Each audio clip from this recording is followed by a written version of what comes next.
With nationwide demonstrations protesting the death of George Floyd, there are concerns that those large crowds could fuel a second wave of the coronavirus. Officials and a new report say we should be doing a whole lot better when it comes to protesting with caution. NBC's Sam Brock with new information addressing those concerns. More than a week into the nationwide protests erupting on America's streets, the crowds don't appear to be subsiding.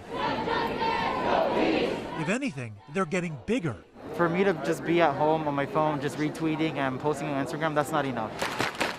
Throngs of people standing shoulder to shoulder from downtown LA to the nation's capital, demanding an overhaul in policing, and all in the midst of a pandemic. I worry terribly about the peaceful protests. I see some wearing masks. I see some others not wearing masks. Dr. Deborah Birx promising to work with mayors to expand COVID testing for protesters.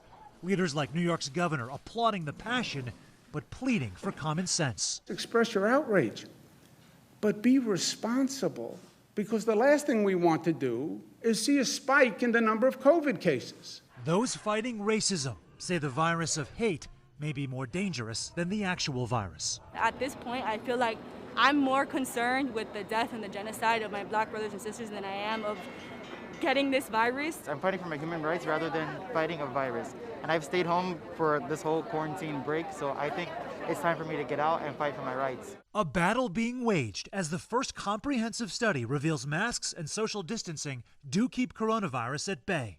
Some simple actions show a gaping difference in the risk of infection. 3% if you're wearing a mask, about 17% if you're not. A 2.5% risk if you're keeping at least 3 feet of distance from someone else, spiking to almost 13% if you don't. As the chants in Miami continue, there's probably about 200 to 300 people out here right now. Most of them are wearing masks. Many, as you can see, are not, standing far apart. For the country's leaders, an alarming lack of distance at a time many Americans feel the need to come together in protest. As many communities like Miami are recovering right now from looting, there's a troubling irony this morning, which is that coronavirus disproportionately impacts communities of color.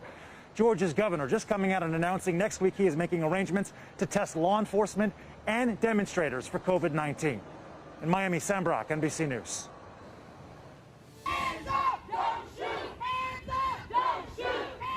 Hands up, don't shoot. That's what people were chanting during a peaceful protest in Beaumont. This was the scene at the Beaumont Event Center yesterday afternoon.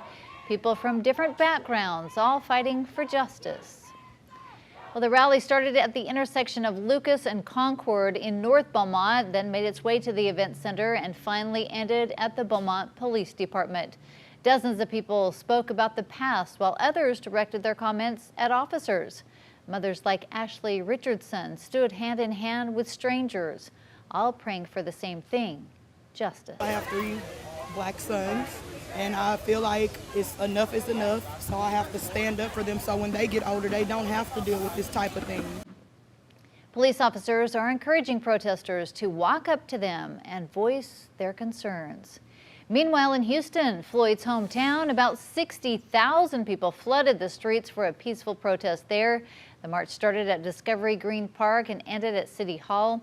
Houston Mayor Sylvester Turner and family members of George Floyd spoke about bringing an end to the violence. However, things later started to get heated. Flashbangs had to be used after protesters were seen on top of a Metro bus that was transporting police officers. More than 200 arrests were made last night. Since Floyd's death, though, at least 9,300 people have been arrested across the country. Let's be clear. What happened to George Floyd is a horrific act of police brutality. This should never have happened, and we must ensure that it never happens here in Texas. Governor Greg Abbott getting emotional and passionate as he spoke about Floyd's death. The governor was joined by the mayors of Dallas and Fort Worth, along with other state officials at Dallas City Hall. He condemned the violence happening across the state, saying it's overshadowing what happened to Floyd. You know, ironically, those acts of violence and vandalism, they are overshadowing the death of George Floyd rather than shining a light on the injustice that occurred.